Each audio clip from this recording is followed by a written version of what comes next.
kata ya mama. Mitrola nya panchioma. Oh, patola papa gogo. Etano binya. Alabana se Kristo papa. Gama subana. Kristo na honao. Aweka patogala lufa oji. Aweka patogala hasio oji. Aweka pato. Gatuma mo. Mama. Tola wachima. Ah, Jesus. Oh, breka ya masanda breka ya mele. Oh, chugbeche. Yehowa bana. Magoroba lena donwa. Manyokra. Tola wachima. Adula donwa sekwa tu klonchina. Alaba Yesu Kristo wa gogo. Kafla terito.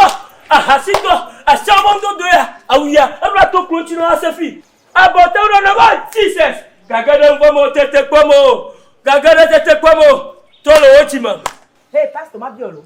Oh, Jesus, I'm going to hell. Hey, before checking. Bolu, en qué con le ya udo ya chu. En qué con le da ro ya chu. Bika o kana. Bibla globana. Ne akpona na kloba onku ha ate glonso nchiwo. Le na donwa me popon kwaji da glonso chinya. Ye ma desene. Ta na ma ko adofo na mare ha. Trolo oji ma na jijonu yododo. Yesu Kristo wo ba vagogo. Trolo oji ma jijonu yododo.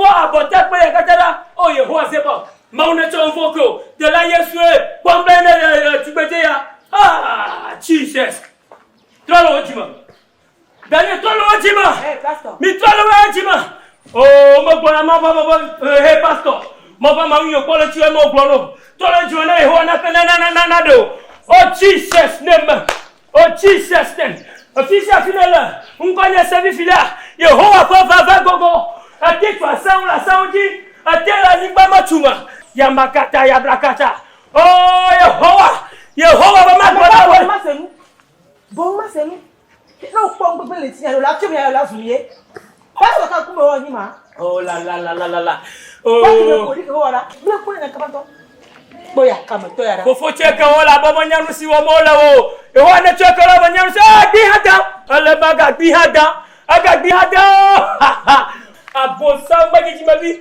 pabiana bio passe de Togo passe de Ghana oh Jesus Christ oh Yehowa na ton voko ngeke kwatiama adagima la zoma foma oh la abato Yesu baba gogo Yesu bona nyagelo amesia mabana pa konta Yesu bona nyagelo Yehowa se boss mata kono le ka joba gota oyiya mi gada pamajima kono ibana Yesu Kristo po baba gogo mati jua Kristo ababa oh Yehowa no minto oh minya ponye fan Yehowa mabide kono no mon mi ponyara ah to gai maka ablema maka Mose pe Samson magama eta mo rasta modoga kakenwo owo biafia ponyire da adogewa makwende ko mo Bakwi yo bibibo bibi ye kwetawo manyo to na wajima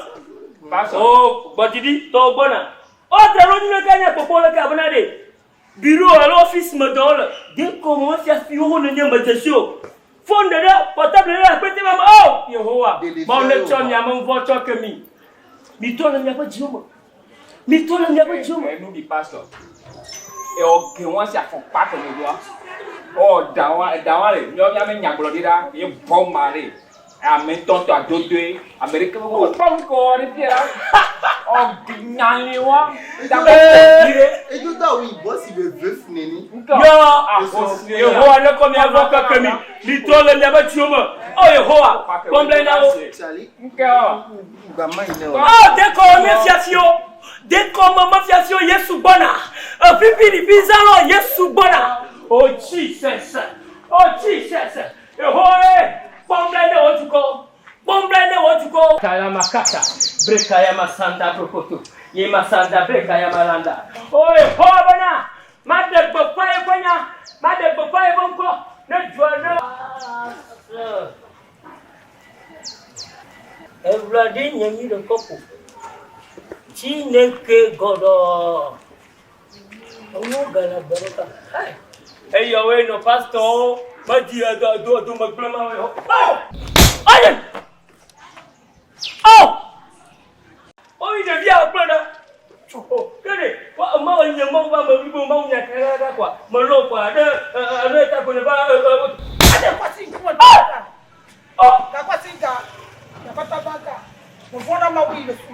souvent on confond les petits pois.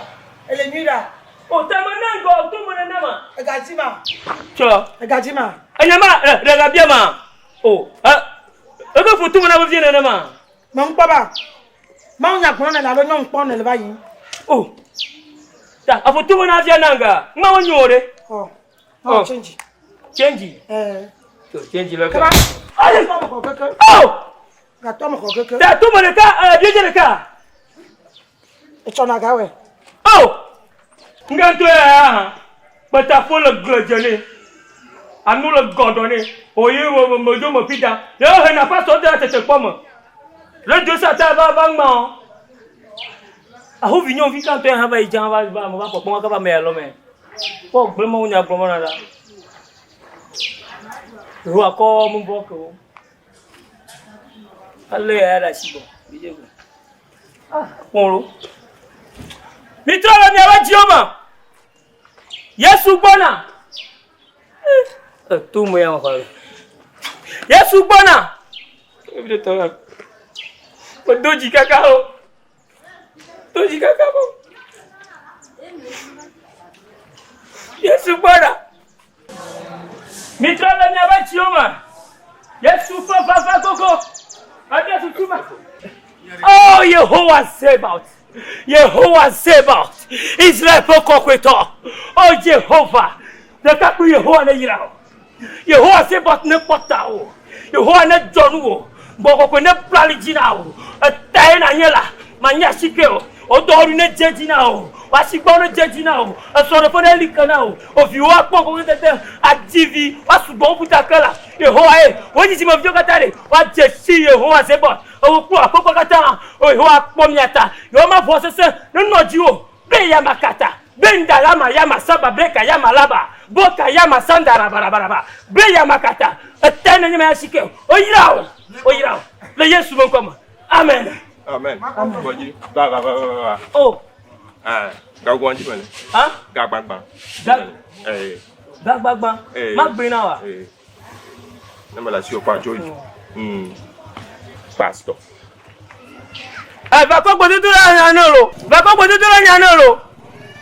O le ka di ara la. Hey. Yo si ko do gbara ka do gbara bo we ga gbagba ji han.